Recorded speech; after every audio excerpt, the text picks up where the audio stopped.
Welcome to the deep dive. Today we're diving into a concept that completely reshaped how we see our planet. The radical idea that continents aren't fixed, but actually move. That's right.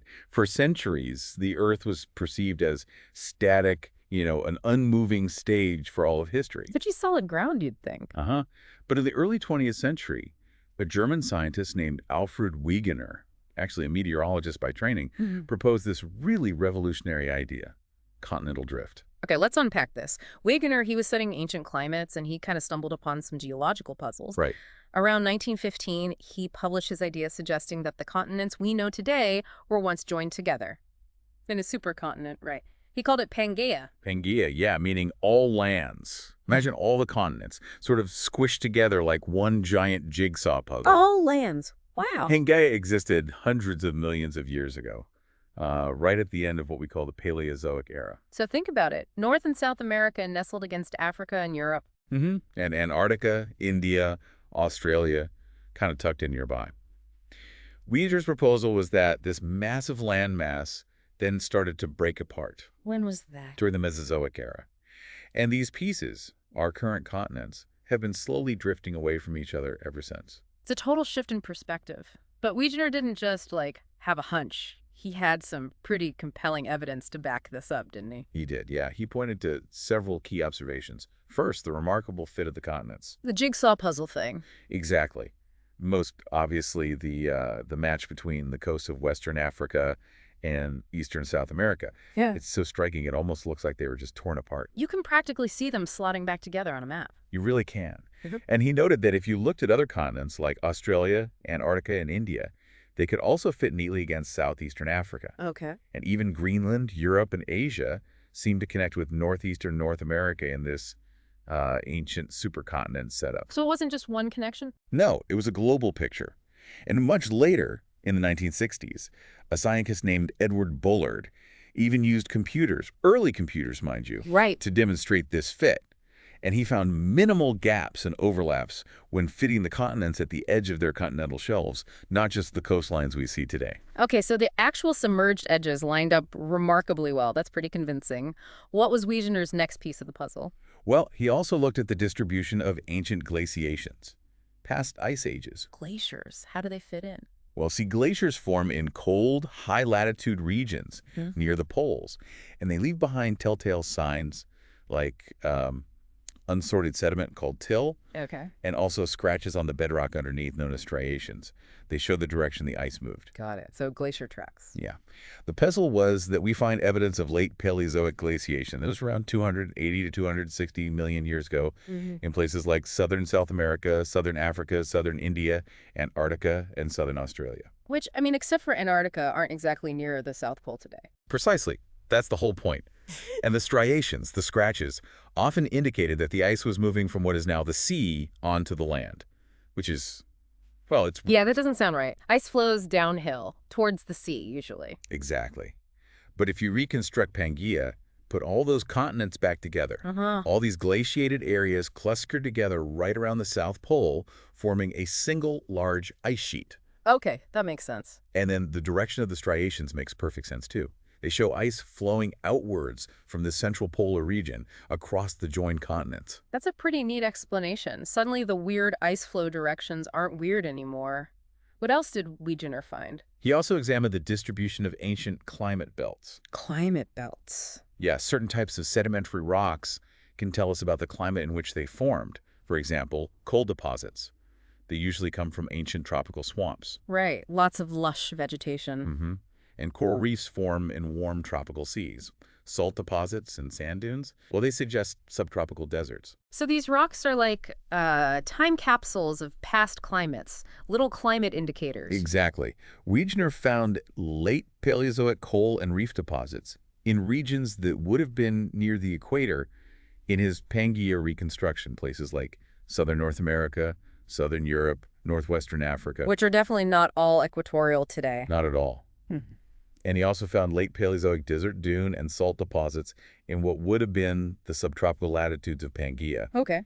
This distribution, when you put Pangaea back together, made much more sense than their current scattered locations on today's globe. So again, aligning these climate indicators when the continents are joined provides a much more coherent picture of Earth's past climate zones. It's lining up. What about fossils? Did they play a role? Absolutely. A Yeah. huge role. See, land-dwelling animals and plants, especially those that couldn't easily cross vast oceans, they tend to evolve differently on separate continents over time. Isolation leads to divergence. Makes sense. Wegener's highlighted the discovery of late Paleozoic and early Mesozoic fossils. So, roughly 300 to 210 million years ago, fossils of land-dwelling species found on continents now separated by wide oceans. Can you give us some examples? Sure. There's Mesosaurus, who was a small reptile that lived in coastal waters, maybe freshwater lakes near the coast, found in both South America and Africa. Only those two places. Okay, that's specific. Very. Then there's Lystrosaurus, a land reptile, kind of like a pig-sized dicynodont. Its fossils have been found in Africa, Antarctica, and India. Antarctica, wow. Yeah. Cinnathus, another land reptile, like a dog-sized predator, shows up in Africa and South America. So bridging continents again. And perhaps the most famous one is Glossopteris. It's a type of seed fern, a land plant. And it's found on all the southern continents, South America, Africa, India, Australia, and Antarctica. It's really hard to imagine these land creatures swimming across entire oceans or seeds floating thousands of miles to end up on all of these different continents. Precisely. I mean, maybe some seeds could travel, but the animals, very unlikely.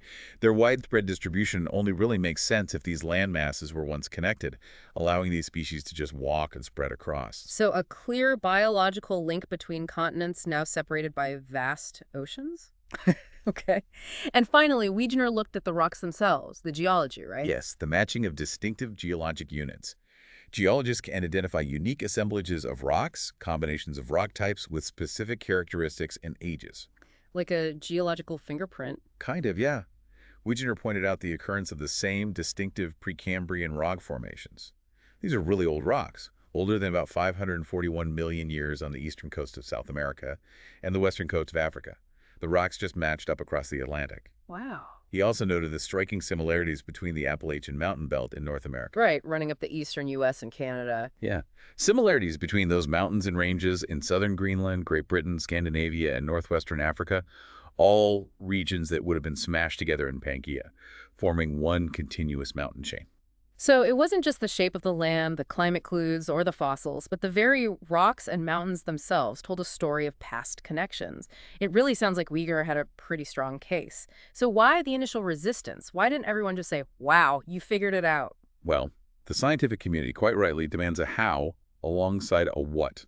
You need a mechanism. Okay. Wegener brilliantly identified that continents moved. He had all this evidence for the what, but without a plausible how, his idea remained, well, just a hypothesis. It lacked the necessary explanatory power to become a widely accepted theory. What did he propose for the how? His proposed mechanisms, like continents kind of plowing through the solid ocean floor, or forces from Earth's rotation, they simply didn't align with the known physics and the strength of the Earth's materials at the time. Geologists knew the ocean floor was strong rock. So they couldn't picture continents just pushing through it. Exactly. At that famous 1926 geology conference, the lack of a convincing mechanism was the major sticking point. They basically said, great observations, Alfred, but how does it work? Huh. It's a poignant reminder that scientific progress isn't always linear, and sometimes brilliant ideas take time and maybe new evidence to find their footing. That's very true. And sadly, Wegener died during an expedition in Greenland in 1930. He never saw his ideas gain widespread acceptance. A real shame. But as we know, the story doesn't end there. Decades later, new technologies, especially from World War II, allowed us to explore a place Wegener couldn't really study, the ocean floor. And that changed everything. Absolutely.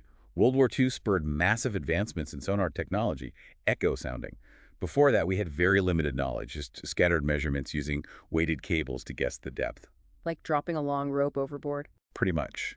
But sonar, by bouncing sound waves off the seabed and precisely measuring the return time, allowed us to create continuous, detailed maps of the ocean depths, what we call bathymetry, the shape of the seafloor, in unprecedented detail. And these new maps revealed some truly unexpected features, didn't they? Features that Wegener couldn't have even imagined. Oh, completely unexpected. We discovered mid-ocean ridges. These are colossal underwater mountain ranges that snake their way across the globe like seams on a baseball, stretching for tens of thousands of kilometers. Huge mountain ranges underwater. Yeah, their peaks are typically 2 to 2.5 kilometers below sea level, and they're flanked by these vast, incredibly flat areas called abyssal plains.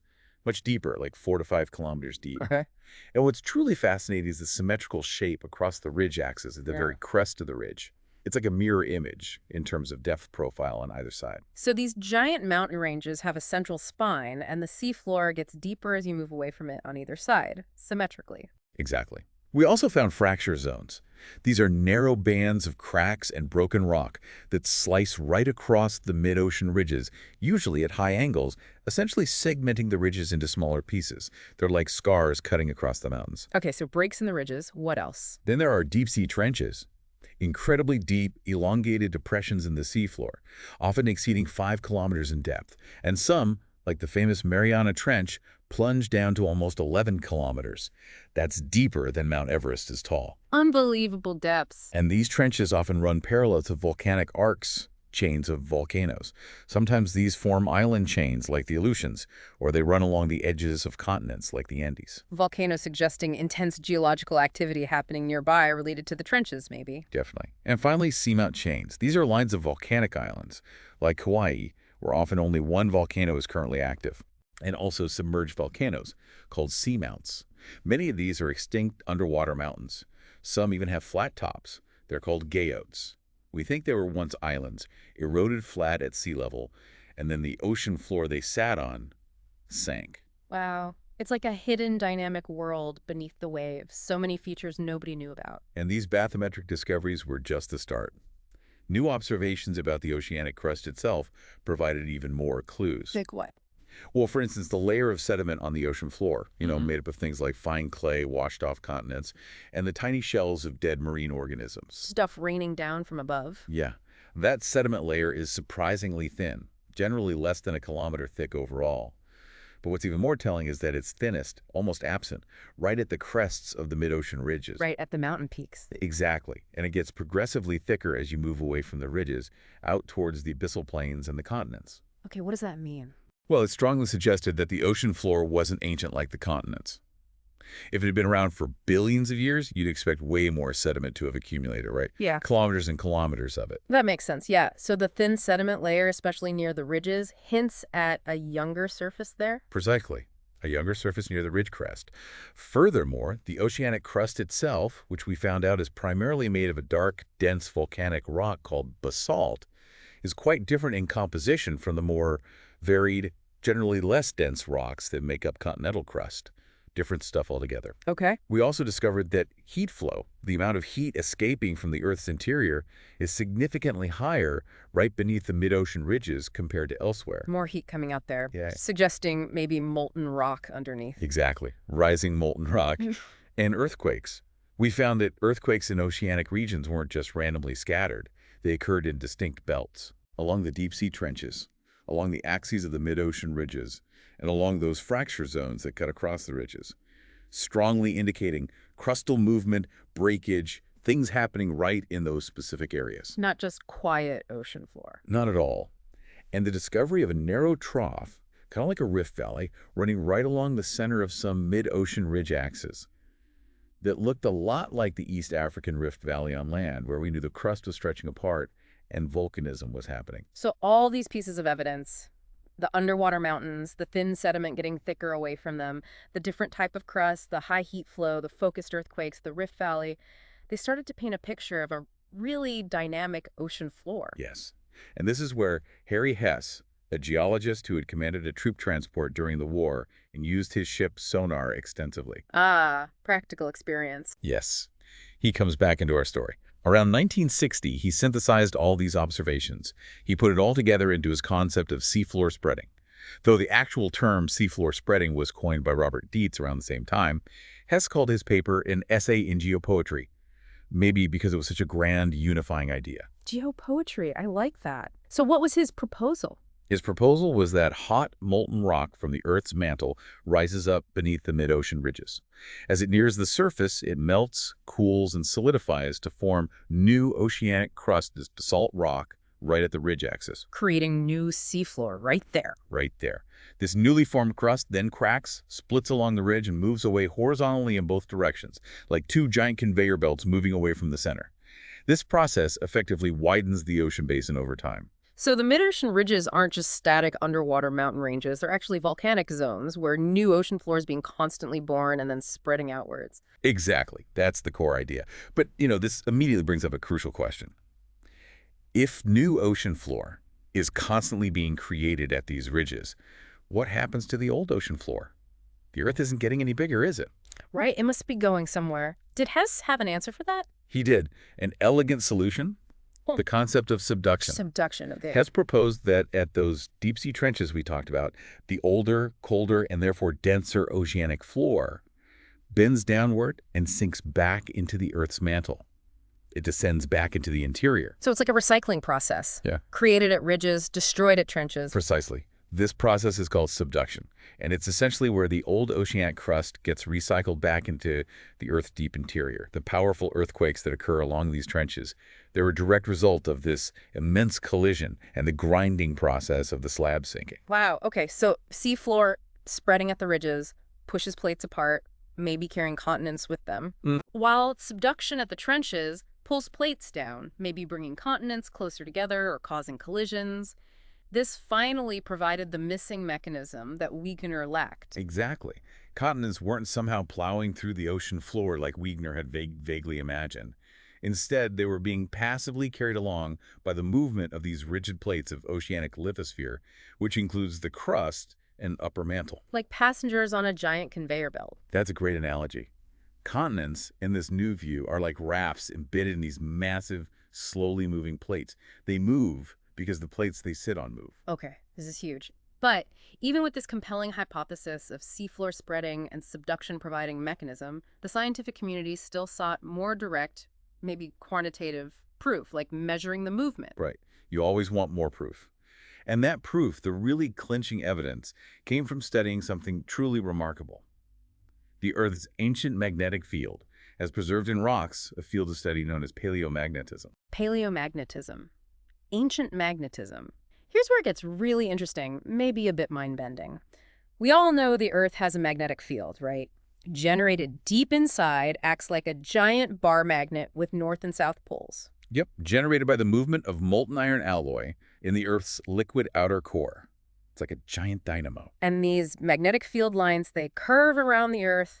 They run horizontally near the magnetic equator and point straight down vertically at the magnetic poles. That's right. Now, it's important to remember, as we use our compasses, that the Earth's magnetic North Pole isn't exactly aligned with the geographic North Pole, which is the point the Earth spins around, the rotational axis. They're close, but not the same spot. And the magnetic pole wanders a bit, doesn't it? It does wander, yeah. Currently heading towards Siberia, actually. So an angle between true north, along a longitude line, and the direction your compass needle points, magnetic north, at any location is called magnetic declination. Okay, declination is the horizontal angle difference. And there's also magnetic inclination. That's the angle the magnetic field lines make with the Earth's surface, like how much they dip downwards. How stooped the field lines are. Yeah. This angle changes with latitude. It's 0 degrees, perfectly horizontal at the magnetic equator, and 90 degrees, straight down or straight up at the magnetic poles. You can measure it with a special compass called an inclinometer. Okay, so the Earth has this somewhat complex magnetic field defined by direction, declination, and dip inclination, and it's generated by the core. How on earth do rocks record this? Well, certain rocks, particularly igneous rocks like basalt that cool from molten lava, contain tiny crystals of iron-rich minerals, like magnetite.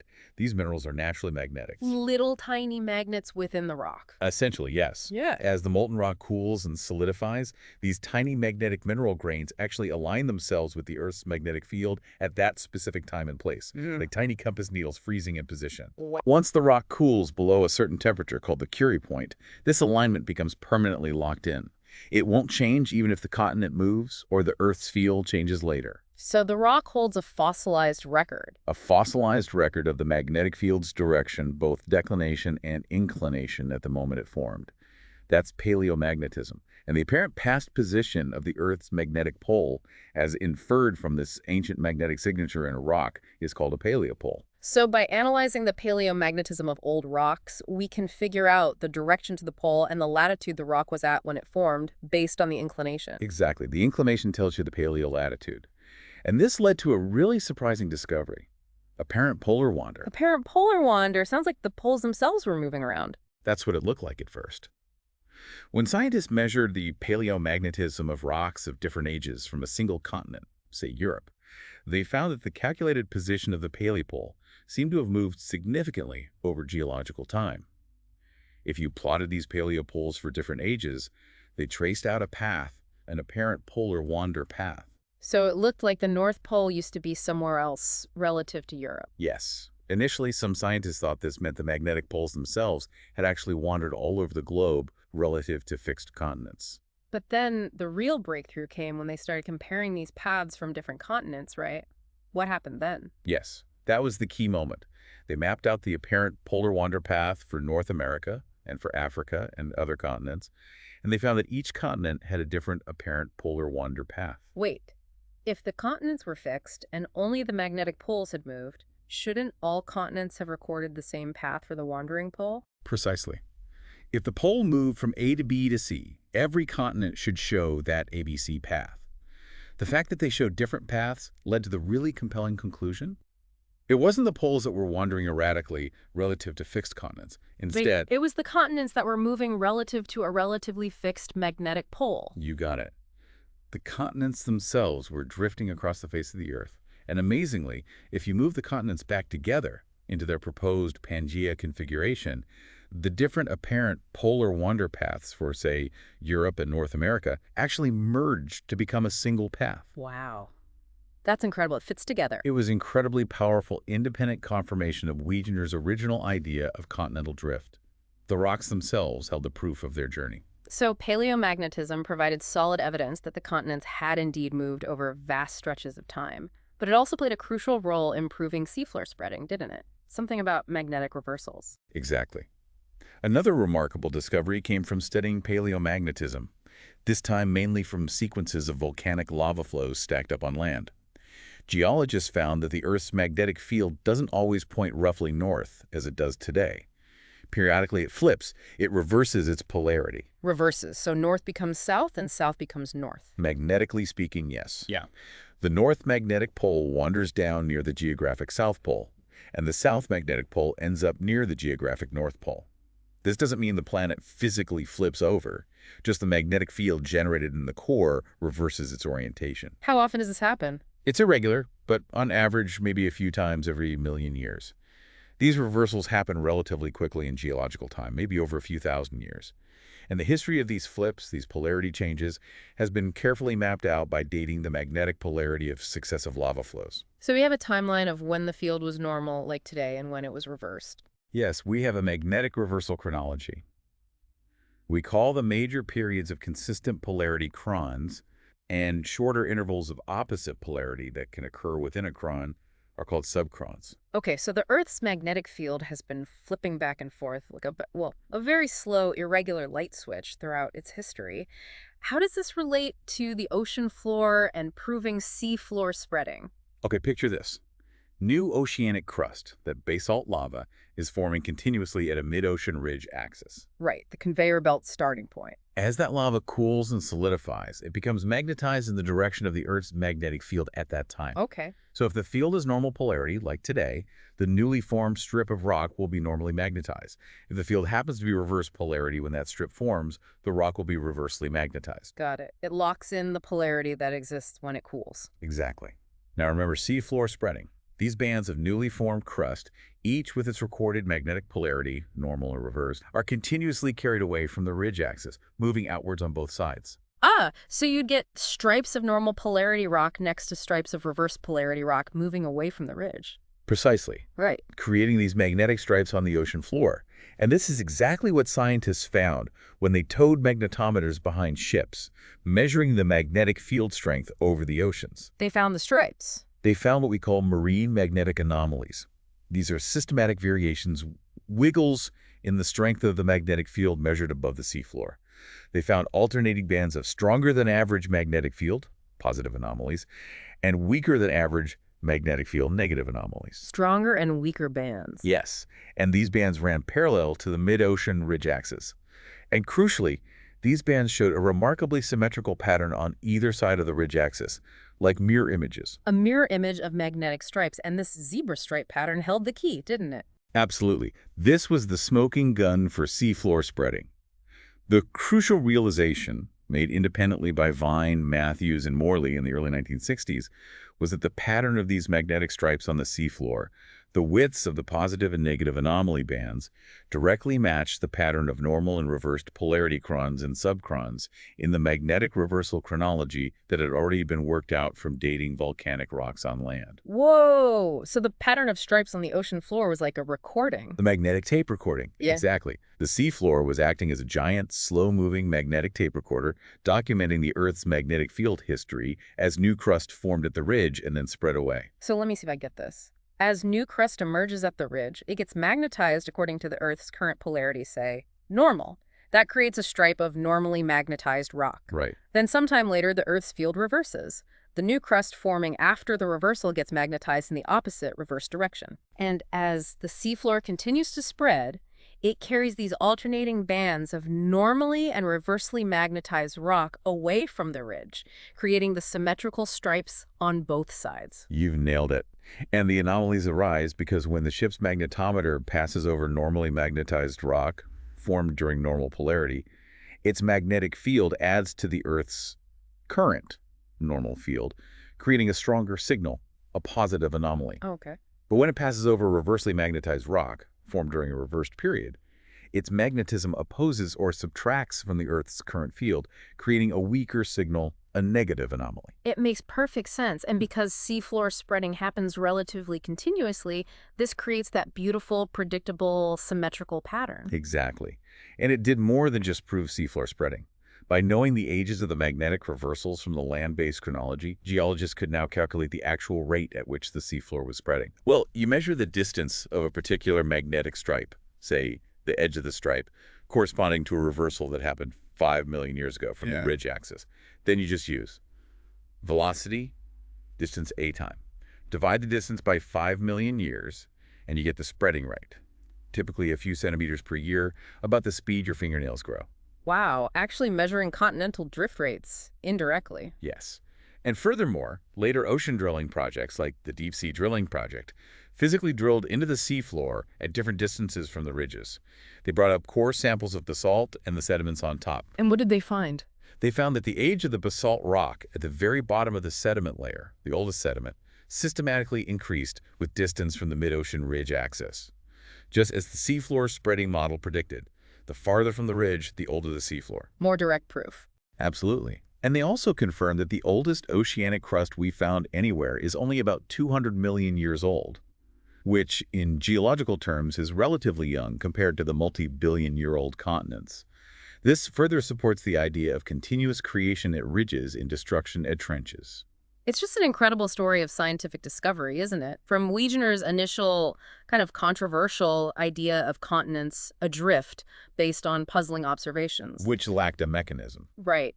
To the detailed mapping of this hidden world on the ocean floor after WWII, revealing features no one expected. The ridges, the trenches, the thin sediment. And finally, to the elegant and really compelling proof provided by paleomagnetism, the Earth's ancient magnetic field locked in the rocks.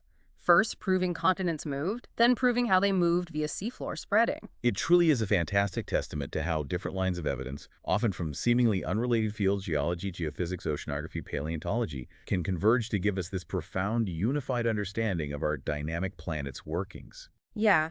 The acceptance of continental drift and the establishment of seafloor spreading really did revolutionize geology. It paved the way for the development of the grand unifying theory of plate tectonics. Which explains earthquakes, volcanoes, mountain building, pretty much everything about large-scale geology. A theory we'll definitely have to dive into in a future deep dive, building on these foundations. But for now, let's just leave you with this thought. The surface of our planet isn't static. It's not unchanging ground beneath our feet, not over the long haul anyway. It's engaged in this slow, continuous dance over millions and millions of years, constantly reshaping continents and ocean basins. So think about how this incredible dynamism must have influenced not only the mountains and oceans we see, but also the whole history of life, its evolution, its distribution, the barriers and connections it faced. And what unimaginable configurations might our planet's land masses take in the distant future? Another Pangaea, maybe? Lots to consider until our next deep dive.